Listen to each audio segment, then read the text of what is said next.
Nosotros manejamos hace muchos años, estamos al frente de una consulta popular y es curioso que en este año y cada vez peor, se ha ido acentuando, las personas que llegan están particularmente perturbadas psíquicamente. Por dos razones. La primera es la pandemia. Si bien la pandemia ha menguado un poco, pero ha dejado secuelas. No solamente ha dejado secuelas en personas que la han tenido y los ha dejado con un determinado tipo de secuela que incluye la parte psicoemocional, sino porque además han muerto familiares, hijos, padres, madres, y están con ese dolor, con ese sufrimiento. Y las enfermedades que han tenido, que podían tener, se han visto bastante exacerbadas por esa misma razón.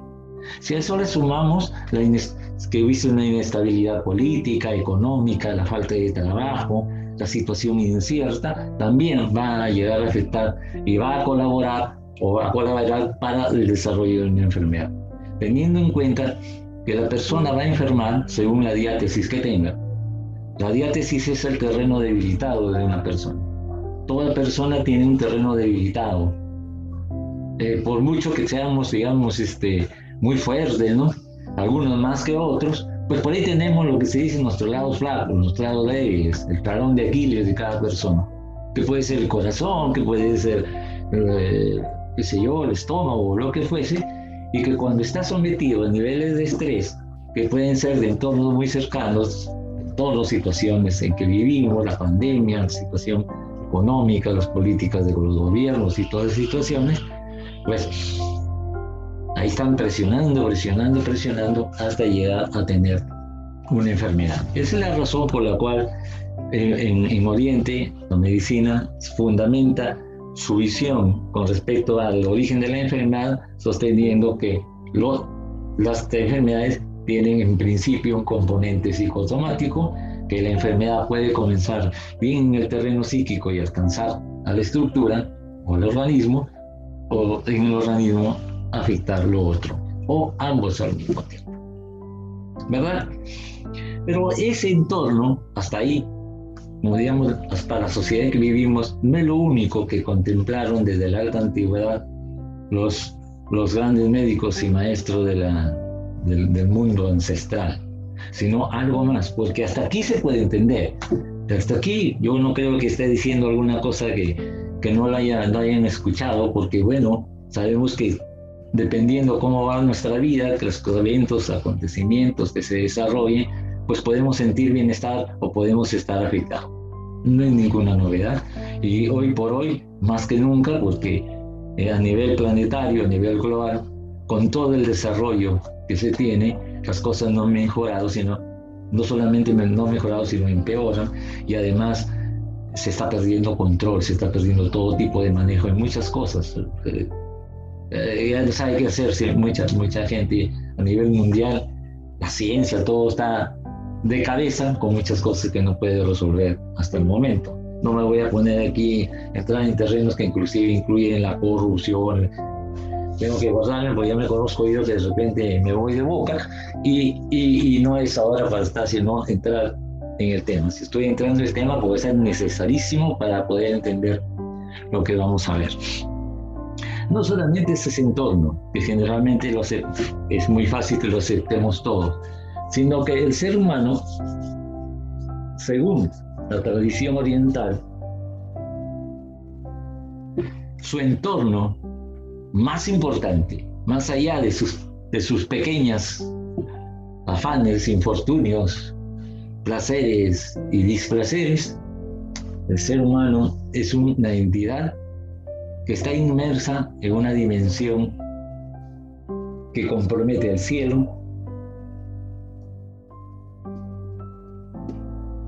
y a la tierra.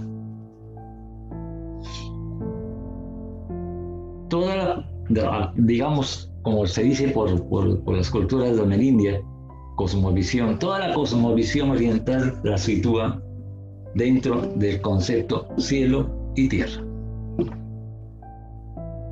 No contempla al ser humano directamente como su estudio aislado de esta realidad, Porque en principio, antes de que existiese esta especie y todas las especies que poblan este planeta, ya estaba este lugar, ya estaba la Tierra. Y muchísimo, como dicen en mi tierra del norte, antes de que existiera la Tierra, ya existía esto. Por lo tanto, nosotros somos unos invitados, que vamos de paso, que nos ha puesto aquí, en un lugar del universo, en un planeta, en un sistema solar, que ni siquiera ocupa el centro de la galaxia, porque está empujado un poco para un rincón, de una de las centenares de millones de galaxias. Y bueno, por alguna razón hemos entrado en una situación media demencial, en el sentido que frente a ese vasto universo, individuos que no tenemos ninguna importancia, significación ni influencia, ni siquiera en nuestro sistema solar, que como lo digo, pertenece a una galaxia y ni siquiera está en el centro, podamos pensar que podemos entender, ver, situarnos, vivir, desarrollarnos, crecer sin tener en cuenta estos dos aspectos, que son los que marcan inexorablemente la vida de los seres humanos. Entonces, antes hay que aclarar el concepto cielo-tierra, sobre todo el concepto cielo. Y yo quiero hacer una aclaración que la hago siempre en función de que no hayan distorsiones en el asunto. Hay que entender que el concepto cielo con respecto a Occidente, donde prima la influencia de la religión judío-cristiana, donde el cielo se conceptúa como una dimensión, lugar o no sé qué cosa paradisíaca, donde van en premio aquellos que han seguido a pie juntillas la ley de la Torá, de la Cábala, de la Torá, que es la fuente de todo lo que es el dogma judío-cristiano, y donde hay un Dios antropomórfico que además juzga y condena y castiga. Yo no quiero meterme aquí en situación de hablar si está bien o no está bien, no ese es el propósito. Quiero marcar la diferencia, que este conocimiento, cuando en Oriente hablan del cielo, no se refieren al cielo judío-cristiano. Eso es lo que quiero que quede claro. Porque el judío-cristianismo, el contexto donde se desarrolla este concepto a nivel de Oriente es mucho más antiguo que el desarrollo del judío-cristianismo. Y no tiene absolutamente nada que ver con un Dios antropomórfico, con un cielo, con un infierno, con un demonio, ni con nada de esas cosas que nosotros estamos acostumbrados a relacionar la palabra o el concepto cielo. Para nada. Entonces, ¿qué sería el cielo? Bajo estas referencias, es nada más y nada menos, a simples y así a secas, y despojado de todo tipo de dogma y criterio de religión o fe, es el cosmos. Para de contar. Es ese cosmos, ese universo que en un cielo limpio y estrellado ves, que lo ves además, nunca se puede decir, lo ves así haciendo un círculo, precisamente por eso en el cielo dicen es un círculo, de una inmensidad incognoscible, una inmensidad vasta. Dice, no alcanza el conocimiento, la vida y la percepción para ver. Bueno, el cosmos, no nos vamos a meter más allá. Ese es el criterio cielo. Por lo tanto, sostienen que el ser humano, y ya situándonos ya no en otra especie, sino en el ser humano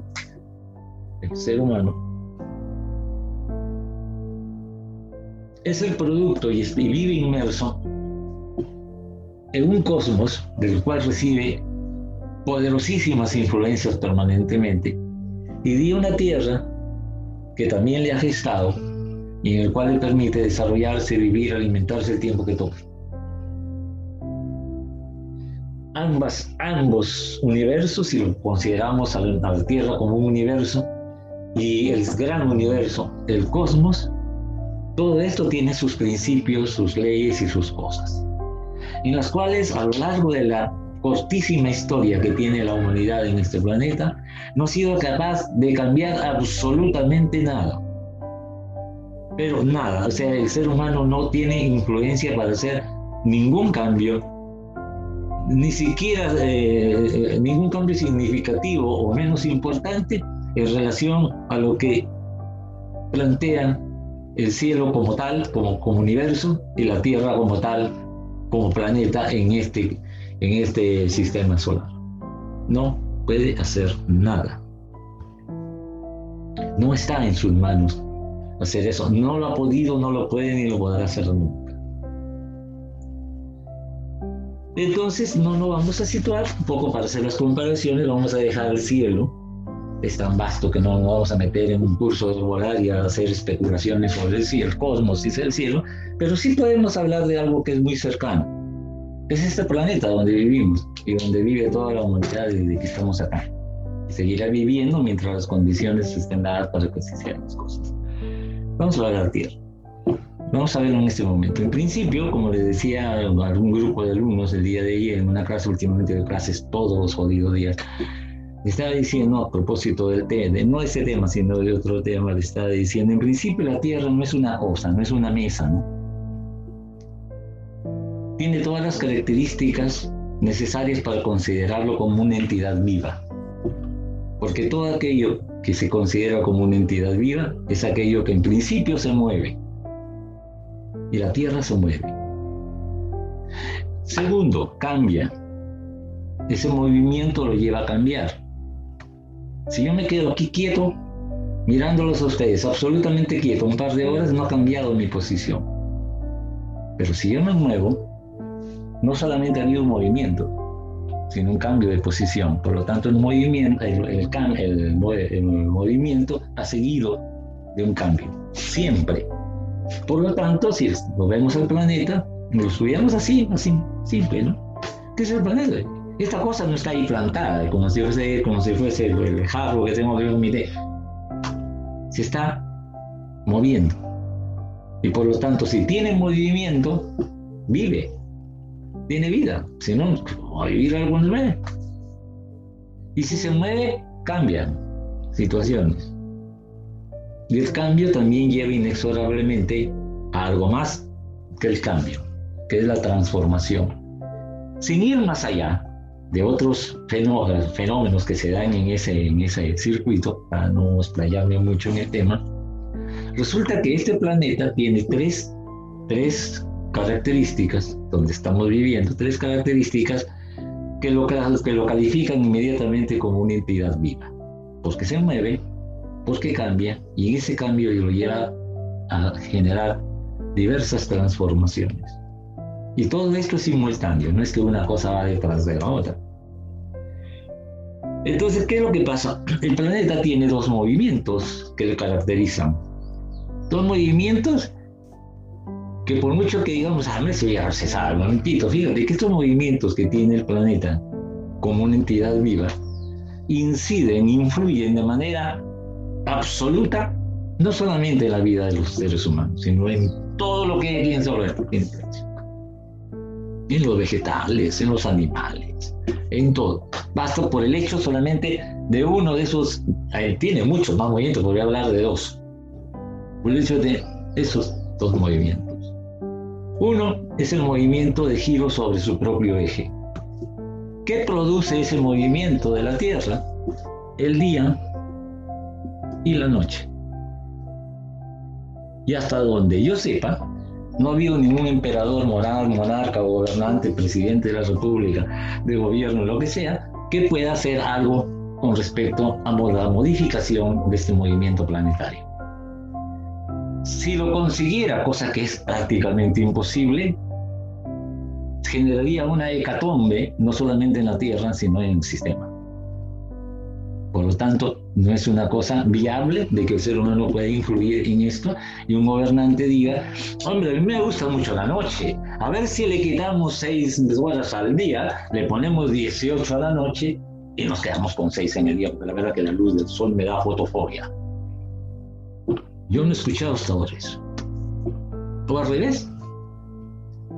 Vamos a hacer que como vamos a tener una fiesta que queremos que dure bastante, el día va a durar 24 horas y así que te empujamos las otras horas.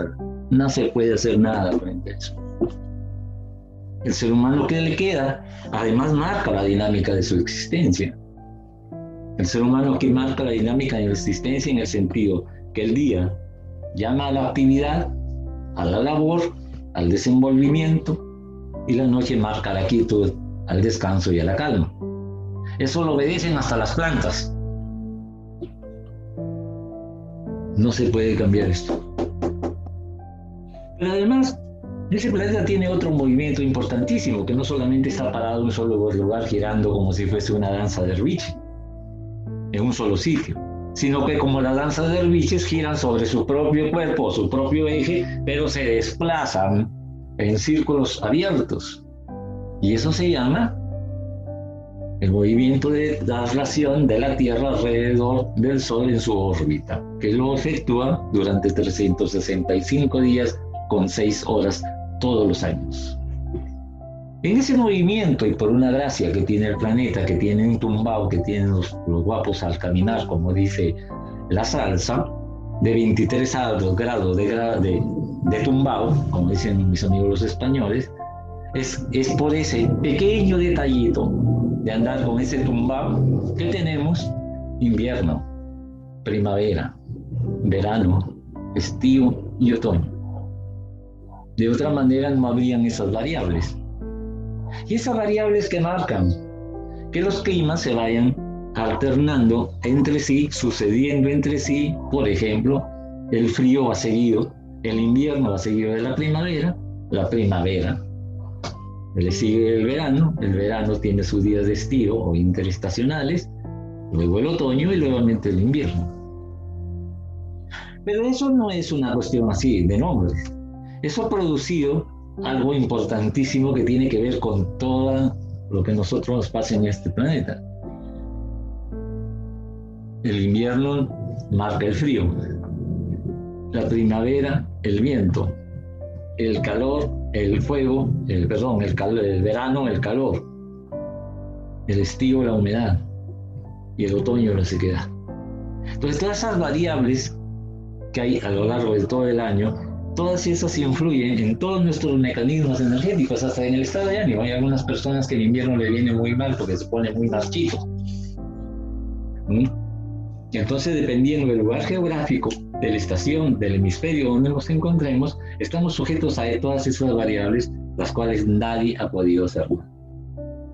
Y influyen directamente, no solamente influyen en el sentido de que en el invierno, como hace frío, me pongo un abrigo y en el verano me pongo mi short y mi porito, que eso sería lo de menos, sino que tiene influencias muy importantes, no solamente en el hecho de percibir aquellas variables climáticas, sino que además impactan directamente en todo lo que es nuestro organismo, en todos sus mecanismos fisiológicos, metabólicos y bioquímicos, que se van a comportar de diferente manera de acuerdo a cómo está el entorno climático.